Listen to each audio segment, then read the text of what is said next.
Before you start, I left something for you in the show notes.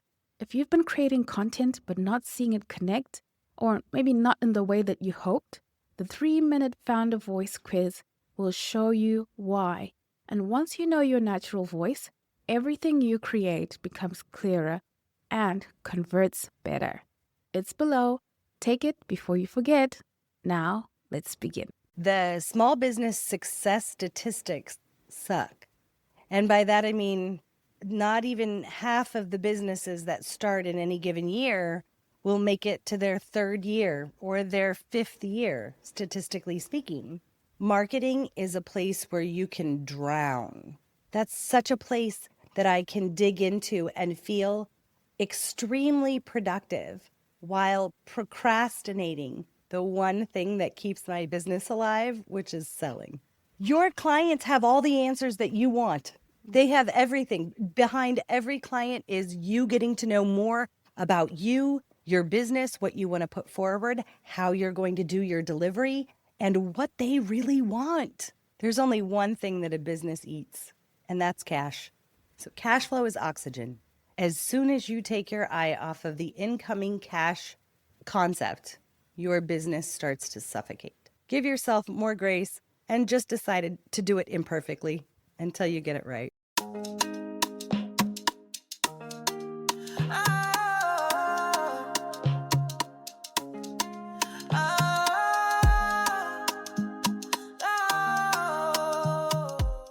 Welcome to the Entrepreneur's Kitchen. Today I've got a very special guest for you, Katie Nelson, and she is the CEO of SalesUprising.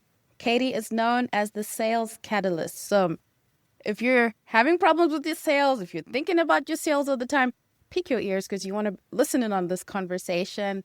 Katie, I'm so happy to have you here because our entrepreneurs like, how do we turn this content into conversations, into sales, and to clients? Thank you so much for having me, Priscilla. The Entrepreneur's Kitchen is something that I can absolutely get behind. It seems to me like a place where really good stuff is cooked up. So it's a kitchen I want to be in. As far as my mission, from a legacy place here in the States, and I don't know about around the world, I keep threatening to look it up. The small business success statistics suck. And by that, I mean, not even half of the businesses that start in any given year will make it to their third year or their fifth year, statistically speaking. So if the work that I do could change those statistics to the positive by 1%, I would be thrilled, especially when you consider that there are 24 million small businesses in the United States at this moment, and that's not even around the world. So that's my mission. Yeah, thank you so much for the work that you do. I wondered for you, Katie, were you a natural salesperson when you started on this entrepreneurial journey? I think that that's a great question. If you can define for me your idea of a natural salesperson. People picture outgoing, naturally persuasive, all the things that people think, well, I'm not that.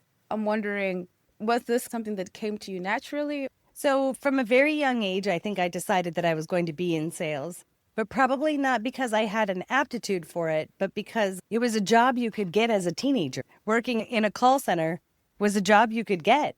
And there was a call center right across the street from my high school.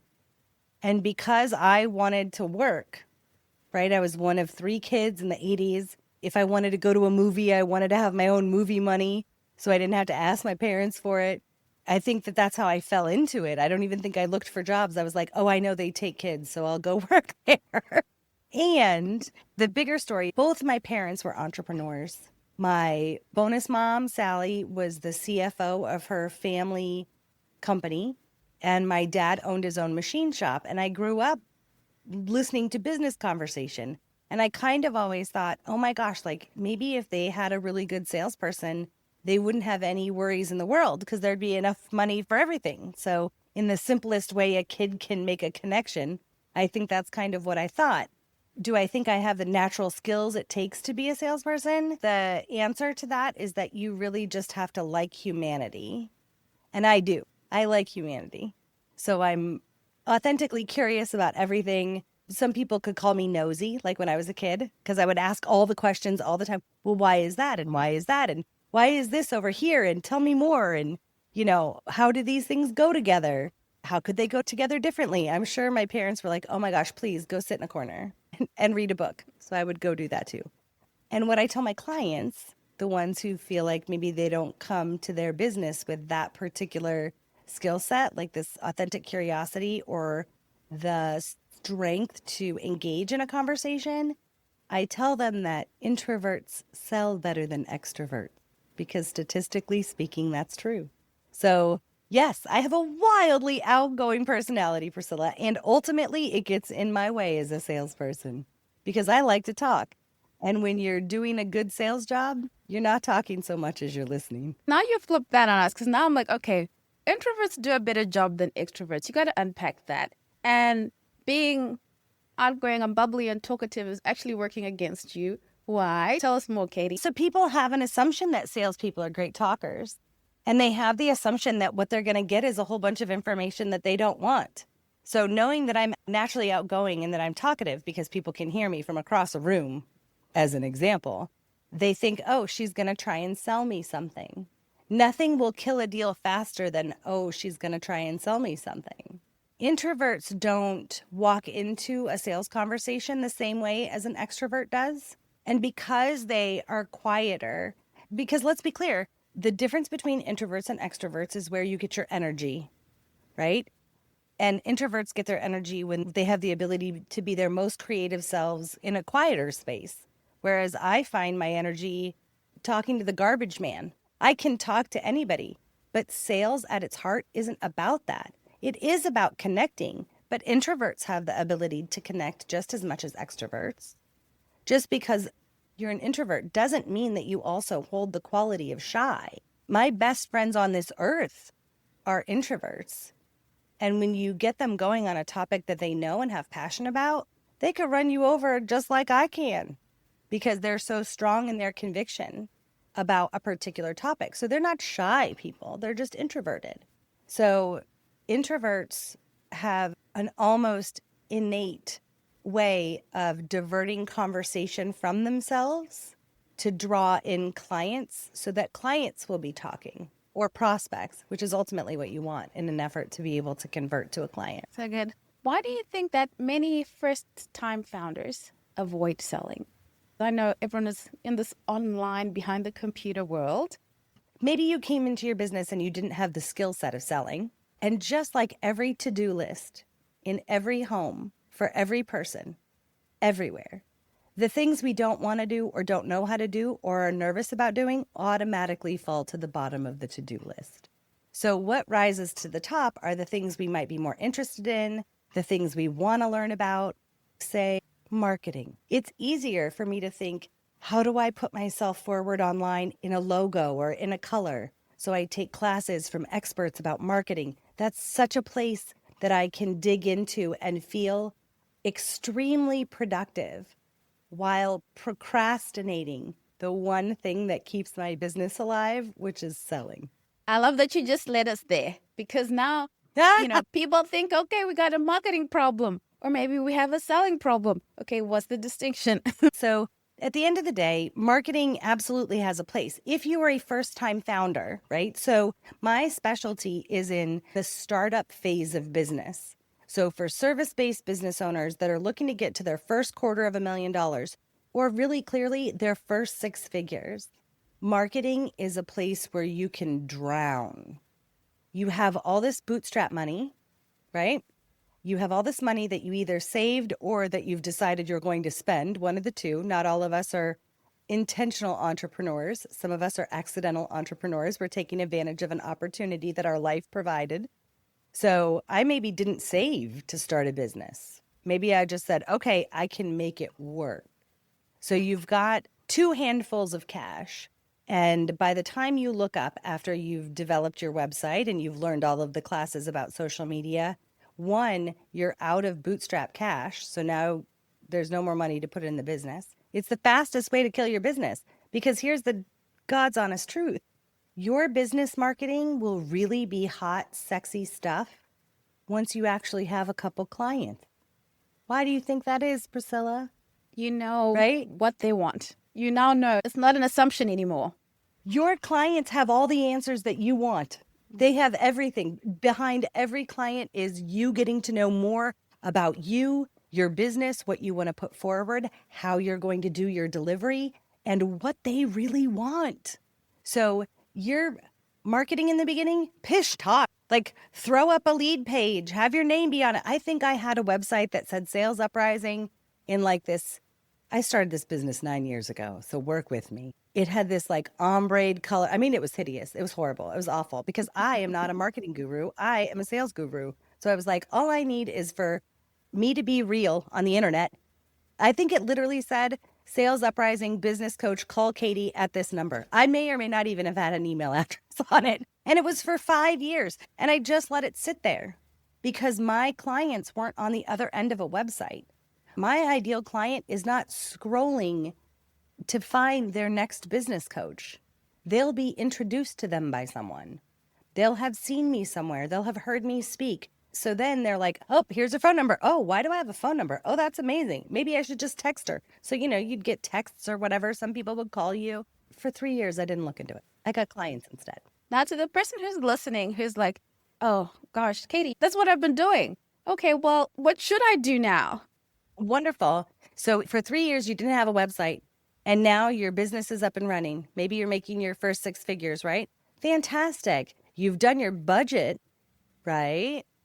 You know what you can afford. You have your paycheck set. The business isn't an expensive hobby anymore. Your life and the business life gets to separate a little bit now that you've done all of this really heavy uplift on the startup work. Good job. Congratulations. Now you create a budget for what it's going to look like to create a machine so that it doesn't just have to be you. This is where your marketing comes into play. And the beautiful part is you have X amount of clients where you can go and be like, so can I take you out to a drink, coffee, tea, cocktail, and you let me know exactly why I was your pick, please, because I'm about to write my marketing. And oh my gosh, you've done a great job for them. They would love that, especially if you pick up the tab, right?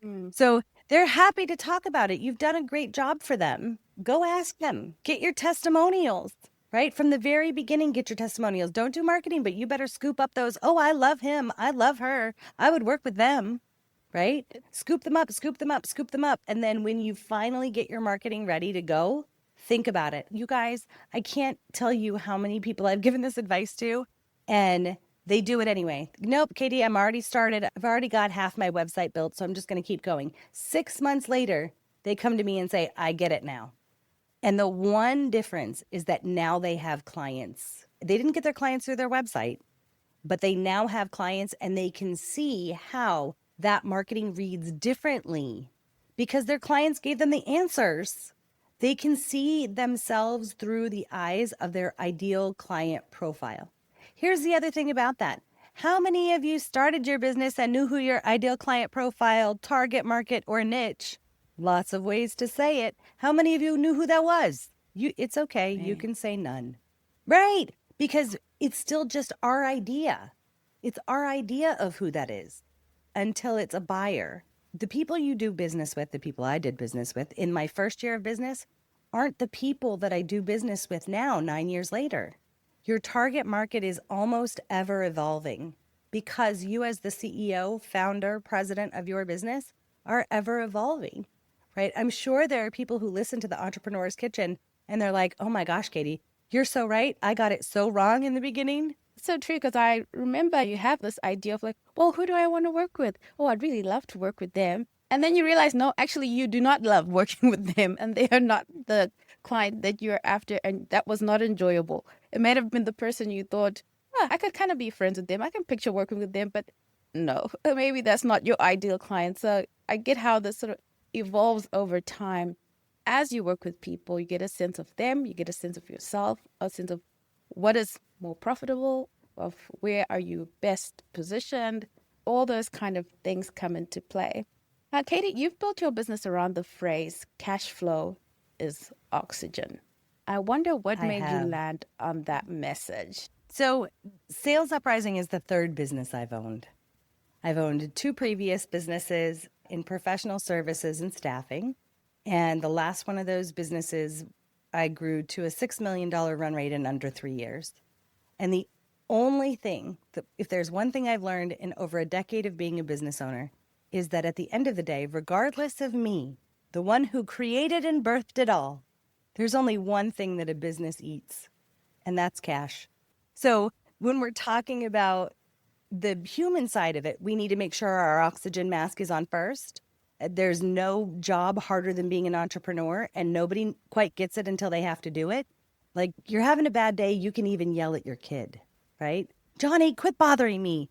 Julie, hold still. Like, you can have a little bit of that with your kid, because then you can apologize, and of course they love you, and it can turn into a learning moment. Try having that learning moment with a client that you charge amazing rates to. They pay you to be at your best all the time for them, very specifically. Let's not forget that. So my business doesn't care about the mood that I'm in, whether or not I have a cold, if I'm feeling like I'm going to kill it, or if I'm feeling like I'm the slime off the top of a lake. My business does not care. My business is looking to see whether or not I've got dollars coming in so that it can stay alive. And it will never be different. You grow in staff, they want your money. You grow in marketing, it wants your money. Business in and of itself as an institution is not personal. What makes it personal is those of us who choose to do it. So cash flow is oxygen. Your business will quit breathing. It will be suffocating. Every time you're too scared to make a deal, you don't focus on bringing in clients. It's not the big rock of your business. As soon as you take your eye off of the incoming cash concept, your business starts to suffocate. That's why I say cash flow is oxygen. So well said. Sometimes people in the early stages tinker around until the runway is gone. And like you said, we avoid doing the thing we know we should do. And I wonder, maybe daily practices, maybe a mindset reframe, you know better in this world of like, you're that person who's tinkering, who knows you shouldn't be tinkering, who knows, hey, this business needs cash. How do you switch your mind or switch your habits to match the fact that you know that cash is a priority? I don't know that I would say that I'm the habits expert. What I would say about that is how I choose to do that is jump in head first. So I'm very much like a buffalo, right? The buffalo goes towards the storm so that the storm can go over them faster. I'm very much that. I'm like, okay, here's this storm. And maybe it's an S storm. I don't know if we curse on this podcast, so I won't say it. But it's this really bad, ugly storm. I've got bills coming in the door. It's starting to feel lots and lots of pressure. Well, all right, let's do the thing you don't want to do.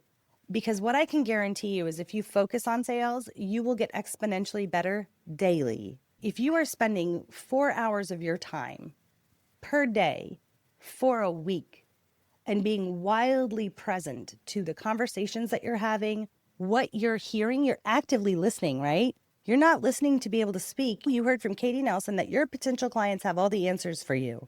So you want to listen to them within an inch of your life. You want to know what they're saying. You want to know how they say it so you can identify whether or not they have the problem you think they have, the one that you solve. If you do that 4 hours a day, call after call, by the end of that week, the amount of data alone that you will have about how those people see you, how they see your business, and whether or not they want to move forward with you in a business relationship will pay it forward to your business exponentially. Additionally, you will have gotten over yourself.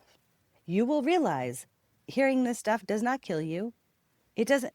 You guys, outside of owning a business, you've lived a whole life already. You came to your business having lived a whole life that I happen to know was not filled only with yeses. The guarantee is that you became a business owner having heard the word no before. You're not that precious. Like, you will survive it. It's okay. It makes you hungrier to some extent.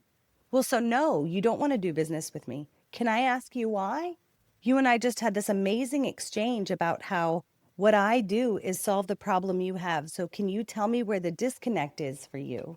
Well, how amazing would that be for your business if you just went a little bit further and asked, why no? You know, Katie, so many times you speak to someone and they start selling you before they even know if you need the thing. And then you've got to say, oh, actually, I don't live in that kind of house that needs that kind of thing.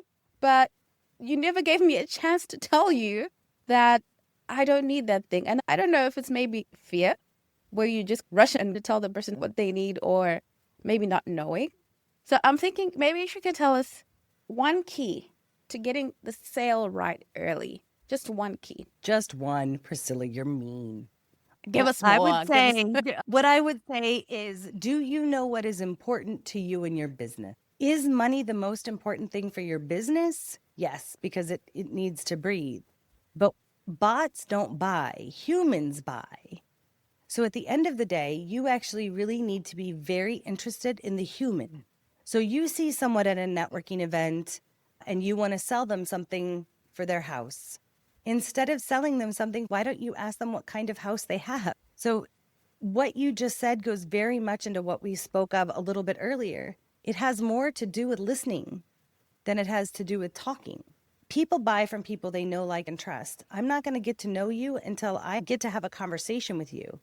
Listen to what I said until I get to have a conversation with you. A conversation is a two-way street.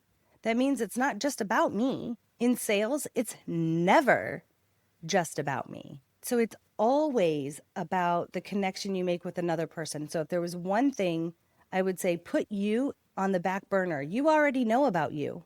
If you ever feel like, oh, I've got to go sell this person, I want you to take a deep breath and a step back.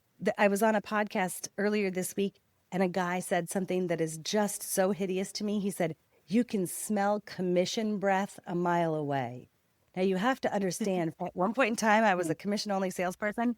It's this like, ever met anybody who had bad breath? It's like that. Commission breath is like that. I need your money. And you're like, oh my God, you're so desperate. Move away, move away. So you don't need to have that. You already know who you are. You know the expertise that you created an entire business on. Yes, if this is your first deal, maybe you're having what they call imposter syndrome. And I would tell you, you're not going to know until you deliver something to somebody. So get to it. Get to it and get over that. Like you said, not knowing the world, being sort of afraid of what you don't know, thinking maybe you can think your way out of things or find another way to get around it. There must be another way. You teach founders how to cross the six-figure line. For the person that maybe your business is stuck, either in inconsistent sales or there's no growth in your sales, what do you advise that person, if that's your client, do? First and foremost, what you need to focus on is your target market. There's a reason why you might be stuck in six figures. When you first got into business, how you got clients was because your friends knew that you were doing it. Maybe they introduced you to a couple people. You got to have a couple deals under your belt, and then you stopped. Whether it was because you ran out of friends who had people to introduce you to, or whatever it was, you then looked around and said, well, so where'd all those people go? That was just the beginning. So think about the data that you got in your business when you made those couple of deals. Which part of those ideal clients would you keep? Which part was absolutely wrong? And then go research those rooms where those people hang out, right? Your newly dusted off, newly created niche or target. Go find those people, immerse yourself in them. If you run a business that has a big industry, so if you're financial services experts, I love that you go to financial services conventions and conferences, but those people aren't your target market. That's you learning stuff you probably already know. I need you to get to where the people that need you are, not in the rooms of people that are going to be like, oh my gosh, you're an amazing financial services person. Again, it's a great ego boost, but it doesn't feed your business. So focus on your target market. Truly identify whether or not what you deliver and the price that you deliver it at is appropriate for the people that you're trying to sell it to. Yeah. That phase where referrals are just working, your network is just working, and you think that's going to work forever. You've got the initial information that you needed, the hard information. Let me make some decisions. Let me see where I want to go. And then let me get to know this customer that I now have identified that this is my customer. Yeah. Thanks for that, Katie. That will help a lot of people. I hope so, because the Venn diagram is, who are you as a business owner and what does your company want to put forward? There's this group of people that you think you want to work with. Here's this money that they can provide. And once you put all of these circles together, in the middle of that is your target market. Don't forget, you guys, your money is the bullseye of the dartboard, Aren't they called darts in Australia? They're called Yes. darts. The bullseye is the tiniest place on the dartboard. Not all of the people in the room where your potential clients are actually your client. Just a handful of them. You don't need all of them. You just need a couple of them, the right ones. Because I can tell you the wrong ones are so much more work and effort, right? And that's not what you're looking for. Identify your target and go after them. Speak how they speak. Have the hobbies that they have, like know them.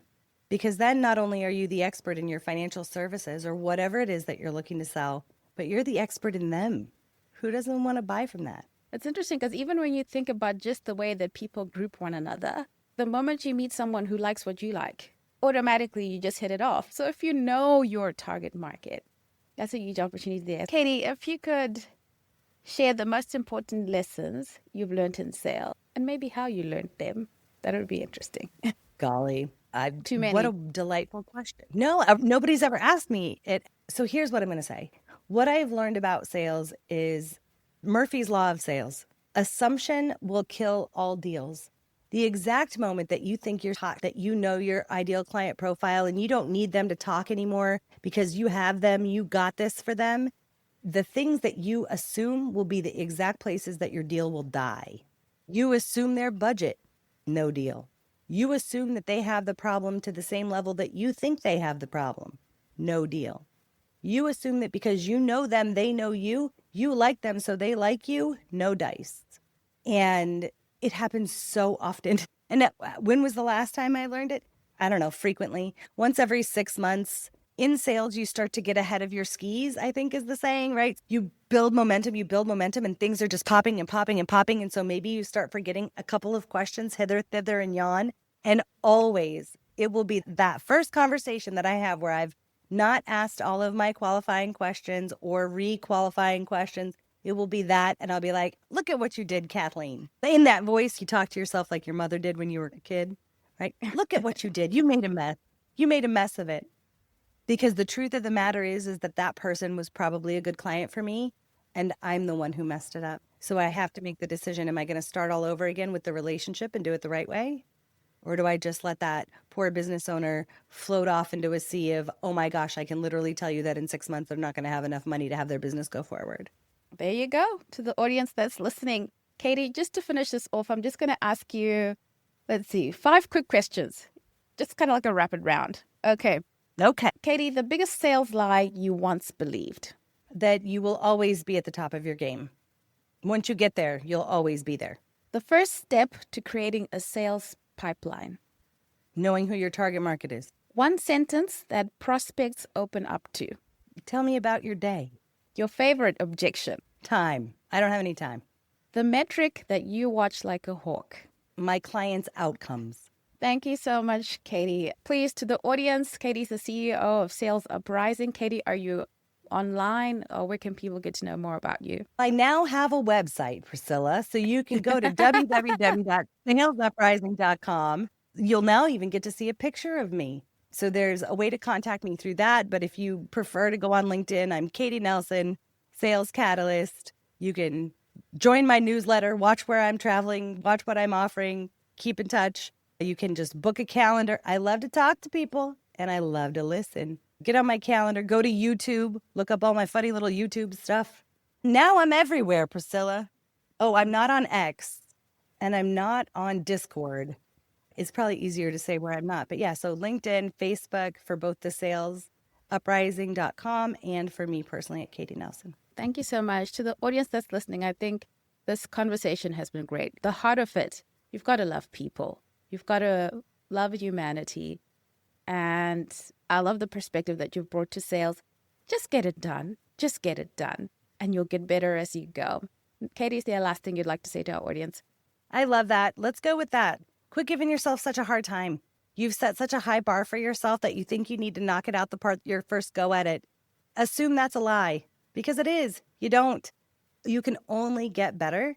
And that's what you want to do. Imagine a business that you were great out right out the gate. How bored do you think you'd be 6 months later? Give yourself more grace and just decided to do it imperfectly until you get it right. You know, when you said that, I thought of good is the enemy of great.